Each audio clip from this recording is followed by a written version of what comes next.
Kumusta mga kaibigan?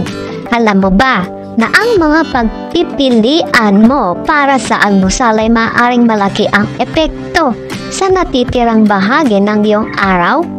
Ngayon, tatalakay tayo sa mga pagpipilian sa almusal at tuklasin natin ang 8 pagkain na maaari mo nang iwasan sa unang oras ng umaga para sa mas malusog na simula. Welcome sa Mind Your Body channel. Kung bago ka pa lang sa channel na ito, ay huwag kalimutang mag-subscribe at pagkipindot na rin ang notification bell para updated kayo sa mga susunod na videos ng channel na ito. Ang almusal ang nagtatakda ng tono para sa buong araw mo. Kaya mahalaga na magpasya ng may pag-iisip kahit sa mga maagang oras. Tara't alamin natin ang mga pagkain na ito at kung bakit hindi sila ang pinakamahusay na opsyon para sa iyong umaga. Number 1. Mga inumin na kape na may dagdag na asukal at gatas. Bagaman ang isang tasa ng kape ay maaaring magbigay ng enerhiya sa umaga, ang pagdaragdag ng asukal at gatas ay maaaring gawin itong mayaman sa kalori. Ang mga dagdag na ito ay maaaring magdulot ng mabilis na pagtaas ng antas ng asukal sa dugo na humahantong sa pagbagsak ng enerhiya sa ibang panahon ng araw. Sa halip, piliin ang black coffee o magdagdag na kaunting walang asukal na gatas o almond milk. Number 2. Matatamis na cereals at mga pastries. Ang mga klasikong almusal na ito ay madalas na may labis na asukal at simpleng mga carbohydrates. Bagaman maaari nilang magbigay ng mabilis na enerhiya, kulang sila sa lakas ng whole grains. Ang pagkakain ng mga ito ay maaaring magdulot ng pagbabago sa antas ng asukal sa dugo na nag-iiwan sa iyo na pakiramdam ng pagod at gutom pagkatapos. Pumili ng mga buong grain na pagpipilian na may natural na pampatanis para sa mas balanseng simula ng iyong araw. Number 3. Mga ulam sa almusal tulad ng bacon at sausage. Bagaman masarap sila, ang mga ulam sa almusal tulad ng bacon at sausage ay mataas sa saturated fats at sodium. Ang regular na pagkonsumo, lalo na sa umaga, ay maaaring magtaas ng iyong panganib sa sakit sa puso at alta presyon. Pumili ng mas mababang pinagmulang protina tulad ng turkey bacon o mga alternatibong halamang gamot upang suportahan ang kalusugan ng puso. Number 4. Prosesadong prutas na juice. Bagaman ang prutas na juice ay tila isang malusog na pagpipilian, maraming uri na nabibili sa tindahan na naglalaman ng dagdag na asukal at kulang sa fiber na matatagpuan sa buong prutas. Ang pagkakain sa mga ito ay maaaring magdulot ng mabilis na pagtaas ng antas ng asukal sa dugo na sinundan ng pagbagsak. Sa halip, pumili ng mga buong prutas o bagong piga na juices na walang dagdag na asukal upang makinabang mula sa kanilang natural na bitamina, mineral at fiber content. Number 5. Mga paboritong yogurt.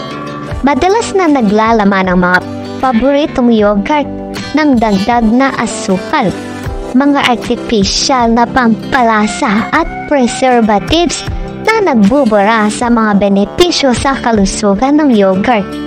Ang mga dagdag na ito ay maaari mag-contribute ng pagtaas sa timbang at iba pang mga issue sa kalusugan kapag regular na kinakain. Pumili ng plain yogurt at magdagdag ng iyong sariling mga toppings tulad ng sariwang prutas at nuts para sa tamis at lasa ng walang dagdag na asukal. Number 6. white bread and pastries. Ang mga pagkain na gawa sa biniling puting harina ay kulang sa fiber at mga nutrient na matatagpuan sa mga buong grains. Ang pagkakain sa mga ito ay maaaring magdulot ng mabilis na pagtaas ng antas ng asukal sa dugo na humahantong sa pakiramdam ng gutom at pagkagutom sa ibang panahon ng araw. Pumili ng mga buong grain na napagpipilian na gawa sa harina ng trigo o iba pang buong grains upang magbigay ng matagalang enerhiya at mag-promote ng pakiramdam ng kabusugan. Number 7. Energy drinks. Madalas na puno ng kapina, asukal at mga artificial na sangkap ang mga inumin na ito na maaaring magdulot ng diginhawa sa tiyan at pagbagsak ng energy kapag pinasok sa tiyan ng walang laman.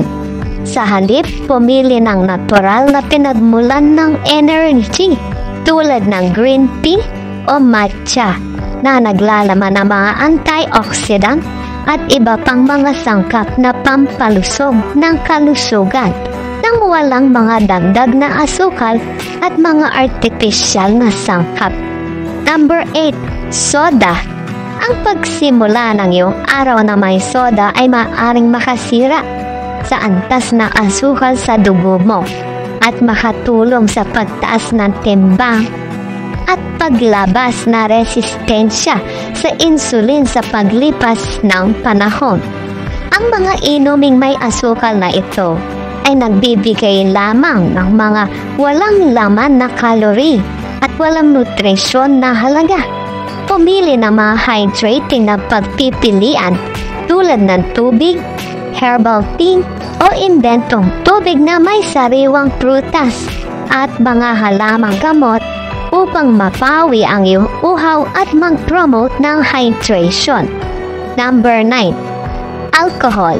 Bagaman ang mimosa o Bloody Mary ay tila isang nakakaakit na paraan upang simulan ang iyong araw, ang alak ay maaaring magtulot sa iyo ng pagka-hydrate at mabawasan ang iyong kognitibong kakayahan.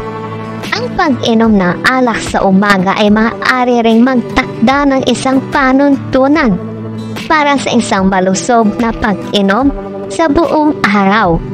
I-save ang mga inumin na may alcohol para sa espesyal na pagkakataon o i-enjoy ang mga ito in moderation sa ibang oras ng araw at bigyan ng prioridad ang mga inuming nagpapahydrate tulad ng tubig o herbal tea sa umaga.